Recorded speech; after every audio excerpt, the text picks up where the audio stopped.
எதை எப்படி பேசுறதுன்னே எனக்கு தெரியலையே என்று நினைக்கும் ஆத்மாவே, இன்று கர்த்தர் உங்களுக்கு சொல்லுவது எபேசியர் 4:29. கெட்ட வார்த்தைகள் ஒன்றும் உங்கள் வாயிலிருந்து புறப்பட வேண்டாம்.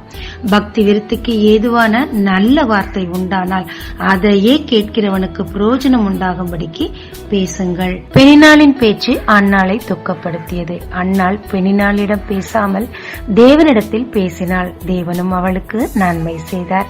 இப்போது அன்னாள் தேவனை துதித்து பேசினார். அது அவளுக்கும் இன்று நமக்கும் பிரயோஜனமாய் உள்ளது. உலகமே சொல்லுது பாசிட்டிவா பேசு, பாசிட்டிவ் நடக்கும் சொல்லி. நம்ம மனமடிவா மத்தவங்களை பேசும்போது பிரயோஜனம் என்னங்க?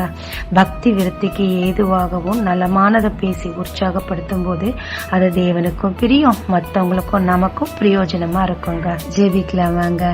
ஏசப்பா, பிரயோஜனம் உண்டாகும்படி பேச எனக்கு கற்றுத்தார். இயேசு மூலம் பிதாவே, ஆமென். இயேசு கிறிஸ்துவின் நாமத்தில் இந்த நாளில் உங்களை